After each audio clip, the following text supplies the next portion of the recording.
స్వచ్ఛమైన శక్తి ఉత్పత్తి చేసే విండ్ టర్బైన్లు అతిపెద్ద రీసైక్లింగ్ సవాళ్లలో ఒకదాన్ని ఎదుర్కొంటోందని మీకు తెలుసా? వాటి భారీ ఫైబర్ గ్లాస్ బ్లేడ్లు తరచుగా 100 అడుగుల పొడవు ఉంటాయి. వాటిని రీసైకిల్ చేయడం దాదాపు అసాధ్యం. కానీ ఇప్పుడు వినూత్నమైన ఆర్కిటెక్ట్ల బృందం వాటిని పర్యావరణ అనుకూలమైన మైక్రో హౌసెస్ అంటే సూక్ష్మ గృహాలుగా మార్చడం ద్వారా వాటికి కొత్త ప్రయోజనాన్ని అందిస్తుంది. విండ్ టర్బైన్ బ్లేడ్లు ఫైబర్ గ్లాస్ మరియు రెజిన్తో తయారు చేయబడ్డాయి.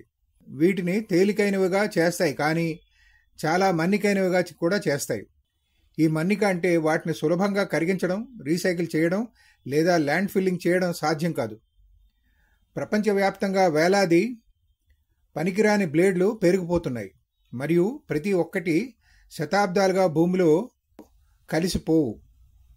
బ్లేడ్లను వ్యర్థాలుగా పరిగణించే బదులు ఆర్కిటెక్ట్లు వాటిని కత్తిరించి చిన్న ఇళ్ల నిర్మాణం ఫ్రేములుగా మారుస్తున్నారు. వాటి వంపు తిరిగిన ఏరోడైనమిక్ ఆకారం పైకప్పులు, గోడలు మరియు హాయిగా ఉండే ఇంటీరియర్లను సృష్టించడానికి సరైనది. బ్లేడ్ మెటీరియల్ చాలా బలంగా ఉన్నందున ఈ గృహాలు కఠినమైన వాతావరణాన్ని తట్టుకోగలవు. ఇవి స్థిరమైన గృహాలకు అనువైనగా మారుతాయి. ప్రతి బ్లేడ్ విభాగాన్ని రెడీమేడ్ మాడ్యూల్గా ఉపయోగించవచ్చు. ఇటుకలు, సిమెంటు లేదా భారీ ఉక్కు అవసరాన్ని తగ్గిస్తుంది. ఇళ్ళు కాంపాక్ట్, శక్తి సమర్థవంతమైన మరియు త్వరగా సమీకరించబడతాయి.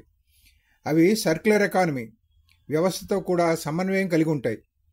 వ్యర్థాలను తిరిగి వనరులుగా మార్చే వ్యవస్థ. సరసమైన గృహాలు, విద్యార్థుల వసతి గృహాలు లేదా విపత్తు సహాయ ఆశ్రయాలను ఊహించుకోండి. ఇవన్నీ పాత టర్బైన్ బ్లేడ్లతో నిర్మించబడుతున్నాయి.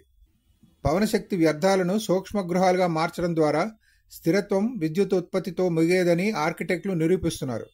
ఇది స్మార్ట్ డిజైన్ మరియు గృహాలకు కూడా విస్తరిస్తుంది. గ్రీన్ లివింగ్ యొక్క భవిష్యత్తు నిన్న టర్బైన్ల నుండి బాగా నిర్మించబడవచ్చు.